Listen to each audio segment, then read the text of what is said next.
Bonjour à toutes et à tous et bienvenue sur notre chaîne One Voice, One Power. Je suis Méa Olympio et je suis Anaëlle Jean-Charles et vous regardez le Blue Sanctuary Talk Show. C'est une émission qui sert de plateforme aux survivants de violences pour s'exprimer par des moyens artistiques. Alors nous accueillons toute forme d'art, que ce soit la musique, la sculpture, la peinture, la littérature et bien d'autres encore. Le thème aujourd'hui est le harcèlement sexuel en milieu professionnel. Je vous rappelle que dans le monde, les violences et le harcèlement sexuel touchent quand même plus d'une personne sur 5 ayant un emploi. Pour cette émission, nous avons invité Christelle Veigne. Bonjour Christelle. Bonjour. Alors, vous êtes la première femme à avoir porté plainte pour harcèlement sexuel en milieu professionnel au Bénin. Et nous avons aussi Simone Komassi. Bonjour Simone. Bonjour Méa. Bonjour Anaëlle. Bonjour Simone. Alors, vous êtes conseillère en ressources humaines agréée à Montréal. Donc, nous vous souhaitons la bienvenue. Bienvenue à toutes les deux. Alors, pour cette émission, nous avons reçu ce dessin d'une artiste anonyme qui a quand même tenu à nous raconter l'histoire d'une jeune femme qui essaie d'avancer dans sa vie après avoir été victime de son harcèlement professionnel de la part de son directeur. Alors Christelle, en la regardant, comment est-ce que vous interprétez cette image? En regardant l'image, je me rends compte que cela fait penser à une femme victime d'un harcèlement sexuel de la part de son directeur. Après l'acte et en dépit de la consolation de son agresseur, elle a honte et s'est fondue en larmes. À cause de la tradition, elle a peur de parler de sa mésaventure à sa famille. Mieux, les pesanteurs sociologiques étant caractérisés par des préjugés peu favorables aux femmes, elle redoute de perdre sa réputation. Les harceleurs ayant souvent comme stratégie le recours au chantage pour condamner leurs victimes et surtout l'usage de leur force financière à l'effet d'échapper à la sanction judiciaire, elle semble être désespérée face à ça. Et pour moi, cette image est un diagnostic parfait du calvaire des victimes du harcèlement qui sont étouffées par la honte, la peur d'être étiquetées comme une femme de mœurs légères. Et la corruption aussi, grâce au pouvoir d'argent de leur bourreau, enterre en elles la moindre vérité de dénonciation. Donc, ce cycle infernal entretient et alimente le phénomène. En conclusion, pour moi, il importe de sensibiliser les femmes et les filles afin de les mettre davantage en confiance. Ainsi, elles pourront s'évader de l'enfermement, du silence et d'en découdre efficacement avec leur bourreau devant les autorités judiciaires. Merci beaucoup, Christelle. Je vous repose la même question, Simone. On voit clairement une femme qui subit du harcèlement sexuel, en fait.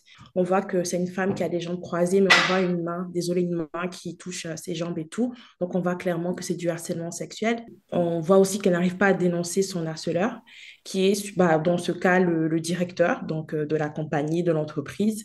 Et moi, ce qui m'a touchée, c'est, je ne sais pas si c'est une sorte de chaise, juste en avant, où on voit des mots, voilà, tout à l'heure, dans des mots on voit le mot chantage, on voit la réputation, on voit la peur, on voit la tradition, on voit la famille. Et moi, c'est le mot famille qui m'a le plus touchée parce que pour moi, c'est ça, la famille est là pour te soutenir. Donc, si c'est aussi un moyen qui te bloque de pouvoir te mettre à l'aise, te mettre en confiance et de dénoncer ce qui t'arrive, je trouve que c'est assez... je sais pas, mais ça m'a particulièrement touchée. Puis, on voit clairement, pour moi, le veut dire en fait que ça met en avant la difficulté de dénoncer ou la peur, c'est ça, de dénoncer lorsqu'on est victime du harcèlement sexuel.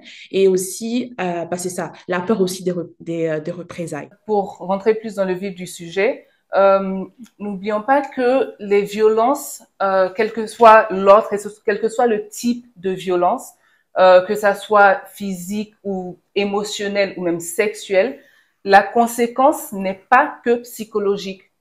C'est-à-dire, des avances refusées ou même dénoncées peuvent mener à, par exemple, une réduction des heures de travail, peuvent mener à une réduction de salaire ou même des rétrogradations et même une perte de l'emploi. Et donc, ça a été le cas pour vous, Christelle. Donc, est-ce que vous pouvez nous raconter votre histoire? Je travaillais dans une société de la place et m'ayant remarqué ce directeur général d'une grande société, il m'a appâté par la promesse des conditions meilleures de travail et m'a débauché. Et il est devenu ainsi mon supérieur hiérarchique, celui à qui je rendais compte. Il programmait des séances de travail à des heures tardives et les week-ends. Et de l'assimilation de ces séances de travail, il est passé aux actes d'agression et aux attouchements. Étant confronté à ma résistance, il a usé justement du pouvoir d'employeur pour m'humilier, pour me rabaisser à travers des sanctions successives, déguisées à travers des mutations pernicieuses. J'ai subi 3 rétrogradations en quelques semaines. Je suis passée de responsable du service marketing et communication à archiviste et je me suis retrouvée dans un magasin en train de trier et de classer des documents datant de plus de 2 décennies. Et ces mutations étaient assorties d'abattement de mes droits. J'ai été privée de la voiture de fonction, des dotations en carburant, en crédit, du bureau, du laptop, etc. Et c'est là que j'ai compris que j'avais 2 options, soit céder ou perdre mon emploi.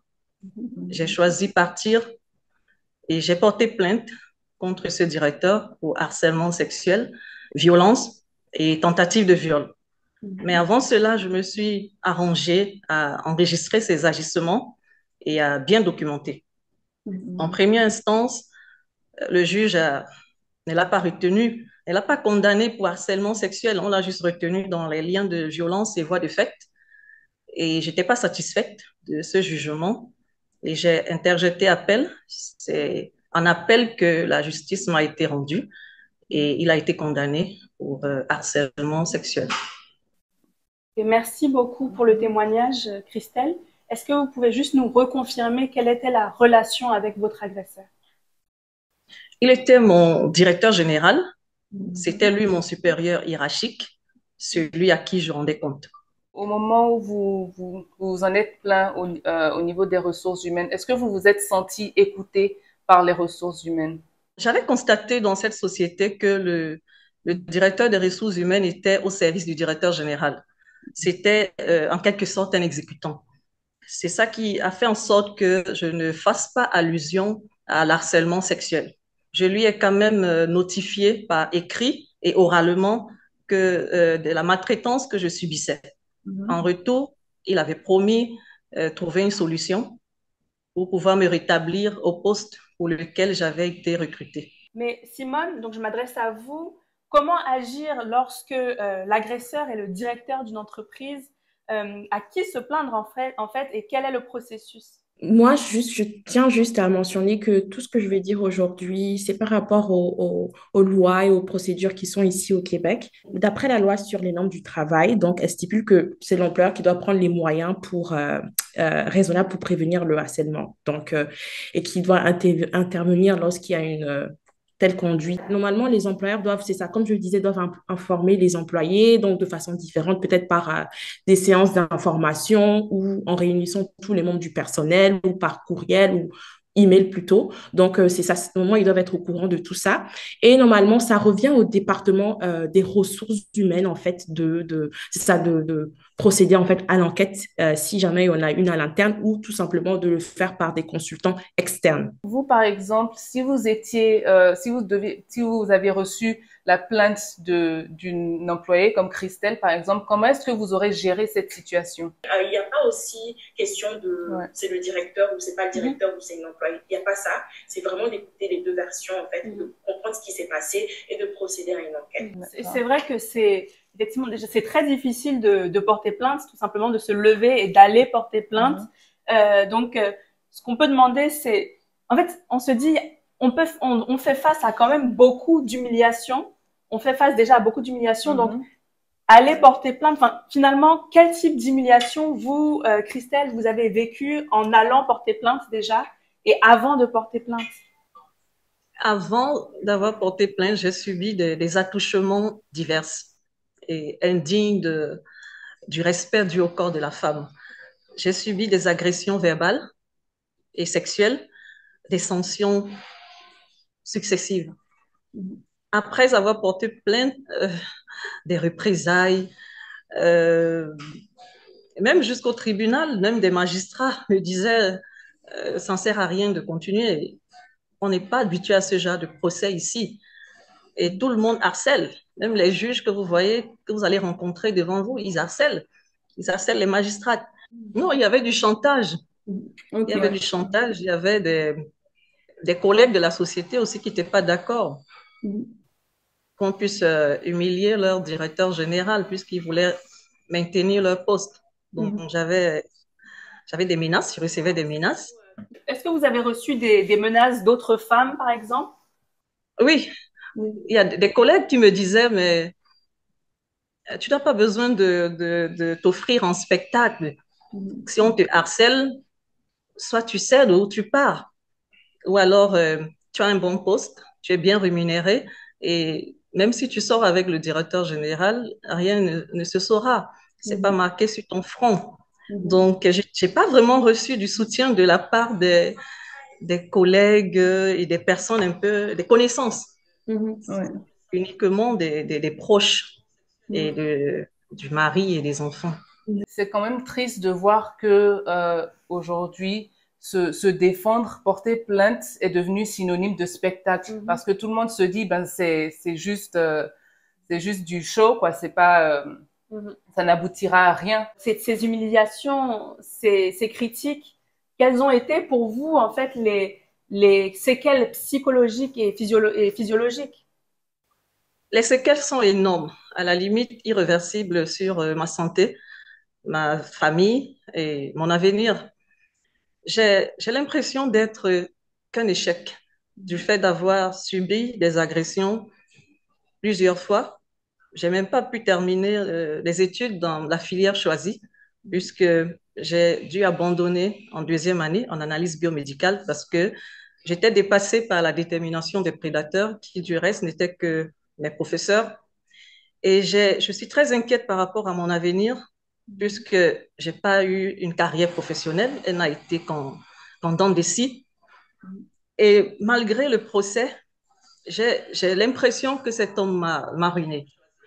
Et parfois, je me sens condamnée sans voie de recours à la nature. J'ai une perte d'estime de soi et des crises d'anxiété. Mais pourquoi exactement est-ce que vous vous sentez condamné? Pourquoi est-ce que vous vous sentez emprisonné comme ça? En réaction au procès gagné, aucun employeur ne veut me recruter. J'ai l'impression d'être blacklistée. À chaque fois que je dépose des demandes d'emploi, je reçois toujours des retours du genre vous êtes celle qui portait plainte contre vos DG, ou alors vous allez gérer un portefeuille dans lequel vont se retrouver des sociétés dirigées par les directeurs généraux qui ne veulent plus vous voir. Certains même m'ont écrit pour me dire que tous les directeurs généraux sont des potentiels harceleurs, qu'on ne peut pas directement prédire l'avenir. Vous pouvez recruter une collaboratrice et après, ça arrive. Je voulais savoir, Simone, est-ce que vous avez quelque chose à ajouter sur ça en tant que femme quand vous entendez ça? Qu'est-ce que ça évoque pour vous? ça me met vraiment en colère. Parce que je me rends compte, en fait, en parlant avec Christelle aussi tout à l'heure, je me rends compte qu'il n'y avait même pas de politique ou de processus à l'interne par rapport au harcèlement. Et je trouve ça dommage. Je me rends compte, en fait, qu'il y a beaucoup de travail à faire. Il y a quand même pas mal d'entreprises, d'organisations ici dans lesquelles il y a des politiques qui existent. Ça se fait, oui, beaucoup. Mais le problème, c'est que ces politiques ne sont pas forcément toujours respectées. C'est ça, malheureusement. En théorie, Donc, ils sont là, mais en pratique, exactement. Il y a plutôt la théorie et la pratique. Et c'est vrai que malheureusement, souvent aussi, des personnes qui vont se plaindre auprès des ressources humaines, donc les ressources humaines qui, à mon sens, sont censées être les protecteurs des politiques, disent à ces personnes qui viennent se plaindre, c'est pas grave, il faut supporter, ou parce qu'elles sont amies avec le directeur, ou parce qu'elles sont amies avec le harceleur, en fait, continuent à protéger ces personnes-là. Et vous, Simone, si par exemple vous devez recevoir le dossier d'une candidate comme Christelle qui a déjà porté plainte contre son employeur, comment est-ce que, en pratique, en fait, comment est-ce que vous aurez géré cette situation? franchement, c'est même pas un motif en fait qui devrait être, en fait, ça devrait même pas être important dans le processus de recrutement ou le motif le processus de sélection plutôt, désolé. Euh, je, en fait, c'est pas sur ça que je vais me baser pour embaucher quelqu'un. Que la personne ait porté plainte ou pas, ou ait subi du harcèlement, c'est pas quelque chose qui revient lorsqu'on fait du recrutement. Donc, une fois encore, je parlais avec Christelle et elle m'a fait savoir que c'est ça, que c'est difficile pour elle c'est ça au niveau de sa carrière, comme elle a dit même d'ailleurs tout à l'heure, elle a mentionné que c'est difficile au niveau de sa carrière. Et je trouve ça quand même grave, en fait, que pour ça, en fait, on refuse à une personne de pouvoir continuer, de pouvoir arriver à son plein potentiel. Est-ce que, Christelle, vous avez l'impression est-ce que vous avez l'impression que c'est une situation que vous avez vécue ici, dans votre contexte, avec tous ces directeurs qui se connaissent? Pourquoi est-ce que vous n'avez pas pensé peut-être à aller voir ailleurs comment est-ce que ça se passe? Je ne sais pas, peut-être au Togo ou bien encore ailleurs. J'ai quitté le Bénin, je suis allée en Côte d'Ivoire. J'ai trouvé un poste en Côte d'Ivoire, j'y suis allée. Mais à ma grande surprise, j'ai subi le même harcèlement. Et je suis revenue. Il y a pas plus de 3 mois que je suis revenue à cause de ça. Ça montre aussi que c'est important aussi d'en parler, même si on ressent beaucoup, même si on se fait insulter, même si on se fait dénigrer, c'est quand même important d'en parler, sachant que selon un rapport de l'Organisation internationale du travail, seule la moitié des victimes de harcèlement sexuel en milieu professionnel en parlent à des proches. Et donc, j'aimerais savoir, vous, dans votre cas, Christelle, est-ce que vous en avez parlé à des proches, à votre famille, à des amis? Et si oui, quelle a été leur réaction? J'en ai parlé à mon mari, à mes enfants et à certains proches. Et j'ai remarqué de la consternation parce que ce bourreau venait de me recruter, enfin de me débaucher d'une société dans laquelle quand même ma dignité était respectée. Et de la compassion parce que la douleur était atroce. C'était vraiment atroce. Je venais à peine de démissionner et je me retrouve subitement sans emploi avec des charges. Donc, et la peine était assez vive. Et de la confiance aussi parce que ils m'ont démontré leur soutien et leur solidarité face à cette nouvelle épreuve, puisque c'était pas la première fois que je démissionnais pour à cause du harcèlement sexuel. Donc, ils m'ont encouragé face à cette nouvelle épreuve. Est-ce que vous pensez que le soutien de vos proches, c'est aussi ce qui vous a vraiment donné la force, qui vous a motivé pour aller porter plainte et aller jusqu'au bout de ce processus, jusqu'à même aller faire appel de la première décision? C'est sûr. Bon, leur soutien, d'abord, je voulais rompre le silence parce que je n'en pouvais plus. J'avais constaté que le harcèlement sexuel prospère et se propage avec la complicité de ses victimes. En clair, le harceleur vit du silence de la personne harcelée. C'est bien que dans ce genre de situation, donc ces situations-là impactent énormément la vie professionnelle, donc des personnes qui sont victimes de harcèlement, mais ces situations ont aussi un impact énorme sur la vie personnelle, sur tous les aspects en fait de la vie d'une personne qui est harcelée. Ça peut être sur les plans physiques, sociaux, économiques et même familiaux. Donc, comment est-ce que cela vous a affecté, Christelle, en dehors du travail? Au sein de mon foyer, j'étais constamment stressée, triste, irritable. J'étais pas une bonne compagnie à l'époque et j'avais un sentiment de culpabilité. J'avais des troubles de sommeil, des troubles digestifs. J'avais même des envies de suicide. Parce que c'était vraiment un harcèlement de trop. Et je me suis retrouvée avec une carrière inachevée. Et là, c'est comme si on m'impose l'entrepreneuriat au moment où je m'attendais le moins. Puis vous savez, perdre son emploi aussi du jour au lendemain, Un avec des traumatisme. charges que nous avons, c'est cruel. C'est cruel. Vous avez parlé d'un sentiment de culpabilité. Euh, Pourquoi, en fait, est-ce que vous êtes senti coupable? Je me suis dit, mais pourquoi ça m'arrive? À un moment donné, tu te demandes, est-ce que c'est pas toi qui as un problème? Est-ce que c'est pas de ta faute? Tu te poses ce genre de questions tout le temps. Pourquoi moi? Qu'est-ce que j'ai fait pour mériter ça? C'est pour ça que c'est bien d'en parler parce que tout le monde se sent seul dans ce genre de situation. Tout le monde se dit que c'est de sa propre faute. Alors que quand on en parle comme ça, ben, ça donne en fait l'opportunité à d'autres victimes de savoir qu'ils sont pas seuls, qu'ils peuvent s'en sortir, qu'ils peuvent aussi gagner leur procès comme vous avez gagné le vôtre. C'est pour cela que même pour en découdre avec ce phénomène, j'ai commencé à faire des sensibilisations auprès des filles et des femmes dans les lycées et universités. Beaucoup se confient à moi. J'ai même eu à introduire déjà un recours au tribunal parce que j'étais passée dans une université et par la suite, il y a des étudiantes qui ont participé à un concours Miss Estudiantine. Elles m'avaient contactée pour m'expliquer comment elles ont vécu les préparatifs liés à ce concours-là et tout le harcèlement, des violences, même des viols qu'il y a eu par derrière. Donc, je les ai écoutés et j'ai monté un dossier. Nous sommes allés même rencontrer le procureur pour ça. Actuellement, c'est dans l'affaire au tribunal, à la Criette. Et bon, ils ont mis en stand-by parce qu'il faut un avocat. Donc, pour le moment, j'attends.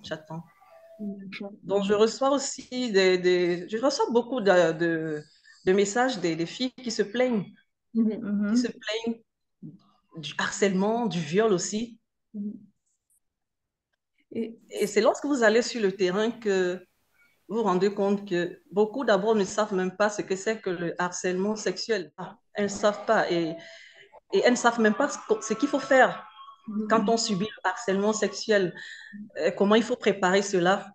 Parce que moi, j'ai vraiment envie d'aider les femmes puisque pour le moment, je suis la seule à avoir gagné un procès lié au harcèlement et je sais comment j'ai préparé mon dossier parce que en premier instant, j'étais toute seule et je sais comment j'ai préparé puisque lorsqu'on est devant les juges, si vous n'avez pas si vous n'avez pas de preuves, c'est votre parole contre la sienne. Et vous, personnellement, comment est-ce que vous l'avez préparé, votre dossier? Lorsque j'ai subi la deuxième rétrogradation, lorsque la note de service m'a été parvenue, j'ai commencé à avoir déjà un sentiment que c'était la porte j'étais déjà vers la sortie. Puisque avant cela, il y avait déjà eu des attouchements, des agressions et tout. Et ce n'est pas le DG qui signait ces notes de service, c'est la dernière qui a été signée par le directeur des ressources humaines. Alors, quand j'allais vers lui pour lui dire que je ne sais pas pourquoi on m'a rétrogradé, on ne s'est plaint de rien, on ne m'a jamais fait parvenir une demande d'explication, qu'est-ce qui se passe? Il se déchargeait de ça. Il dit, ah bon, je ne comprends pas, mais pourquoi celui-là a fait ça? Je vais le sanctionner. Donc, c'était des réactions de ce genre. Et comme j'avais déjà subi ce genre, ce genre de situation auparavant, et comme je ne voulais pas céder comme d'habitude, alors je me suis dit, ah non, mais cette fois-ci, je ne peux pas être la seule perdante.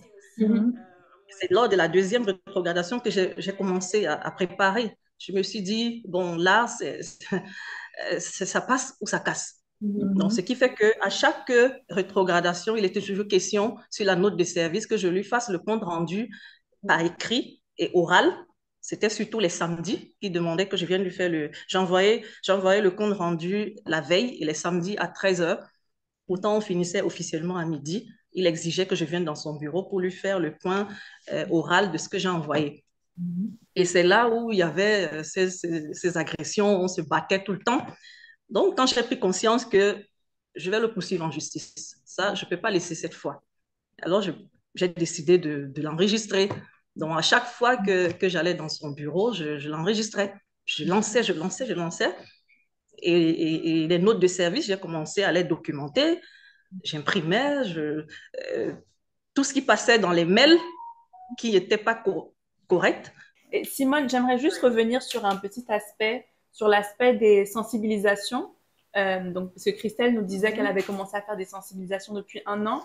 Est-ce que vous pensez que c'est quelque chose qu'on peut vraiment institutionnaliser Définitivement, parce que ça revient encore aussi à la partie où je disais, je parlais de la mise en place de politiques sur la prévention du harcèlement psychologique et sexuel. Donc, le fait de sensibiliser les employés, de sensibiliser en fait le personnel, en fait, tout simplement, ça peut aider en fait, je dirais, par rapport à ce type de situation. Est-ce que vous avez ressenti une amélioration en ce qui concerne la justice sur ce point-là, sur les harcèlements sexuels? Euh, Concernant les procès liés au harcèlement, non, j'ai pas eu vent. Euh, pour que la justice puisse intervenir, il faut que les victimes la saisissent. Mhm. Et je ne pense pas que beaucoup de femmes ici puissent prendre le risque de Mhm. dénoncer leur bourreau. Beaucoup ont peur de perdre leur emploi, beaucoup ont peur d'être stigmatisés, beaucoup ont peur de ne plus pouvoir trouver d'emploi, comme ce fut mon cas. C'est pour ça il faut vraiment que l'État puisse envisager une mise en place peut-être d'une prise en charge au profit des victimes. Et ça pourra aider les autres aussi à avoir ce courage-là pour dénoncer. Moi, je me dis, pour pouvoir limiter les dégâts liés au harcèlement sexuel, il urge que nous ne restons pas, enfin, que nous ne nous engageons pas uniquement à dénoncer. Il faut saisir les autorités judiciaires pour qu'ils soient réprimés. Plus il y aura des condamnations, plus ces bourreaux vont se ressaisir. Sachant aujourd'hui tout ce que vous avez traversé en portant plainte, tout ce que toutes les humiliations que vous avez subies, est-ce que, ayant ce contexte-là en tête, vous referiez la même chose encore? Je vais décider de porter plainte. En le faisant, pour moi, c'était comme donner un exemple à ces femmes. C'était comme leur montrer le chemin. Et si, en montrant le chemin, je tombe encore sur le coup de ces bourreaux, je le referai. Je pense que rester là et considérer que la justice est d'emblée favorable aux harceleurs, pour moi, c'est un aveu d'impuissance. Et, et c'est comme perdre une bataille avant de l'avoir engagée. Donc, avant de clôturer, on aimerait vous demander quel message avez-vous à laisser à nos internautes aujourd'hui? J'encourage vraiment à ce que ce soit, je sais pas s'il faut les revoir, mais aussi on n'a pas, juste j'encourage la mise en place de ces politiques-là afin de prévenir le harcèlement et aussi de créer un milieu, un climat de confiance pour les employés aussi. C'est très important, comme ça ils vont pouvoir s'ouvrir et aussi venir voir le département des RH et si jamais il y a un cas de harcèlement dans la compagnie. Et aussi, c'est ça, je parlais tout à l'heure de la santé aussi, de créer un environnement sécuritaire pour les employés. Mais c'est ça, je reviens encore sur le fait que la sécurité, c'est aussi la santé mentale, le bien-être de l'employé et tout. Parce que quand un employé ou une personne est victime de harcèlement sexuel ou psychologique, bah, ça touche à plein d'autres aspects de la vie de la personne, donc les aspects personnels aussi, comme Christelle l'a mentionné tout à l'heure. Donc, ça a touché à beaucoup de domaines de sa vie. Elle a même été amenée à vouloir se suicider. Donc, je pense que c'est des choses qu'il faut revoir. Donc, la santé sécurité, c'est ça. Quand on le voit comme ça, c'est aussi la santé mentale des employés. Je pense que pour limiter les dégâts causés par ce fléau, il urge vraiment que nous nous engageons non seulement à dénoncer, mais surtout à saisir les autorités judiciaires pour qu'ils soient réprimés. Et c'est fort de cela que j'ai accepté ma croix en donnant l'exemple et en montrant le chemin à ces milliers de femmes victimes silencieuses de ce phénomène qui ont honte d'en parler et d'en découdre avec leurs bourreaux devant les tribunaux. Et je pense que considérer que la justice est d'emblée favorable aux harceleurs, pour moi, c'est un aveu défaitiste. Et, et c'est comme perdre une bataille avant de l'engager. Et adopter cette posture encourage le phénomène à perdurer. Donc, j'exhorte vraiment les femmes victimes de l'harcèlement sexuel à changer de posture afin que l'image de la femme en milieu professionnel soit restaurée et surtout mieux respectée. Merci à toutes les deux d'avoir participé à notre émission aujourd'hui, donc la deuxième édition du Blue Sanctuary Talk Show. Merci pour votre présence, merci pour vos témoignages, votre participation. Et on espère vraiment que vos témoignages ouvre les portes à d'autres personnes qui sont dans la même situation. Un grand merci à vous, Christelle et Simone, pour votre participation et on espère que le partage de vos expériences viendra en aide à tous ceux qui pensent ne pas avoir de voix. À très bientôt. À bientôt.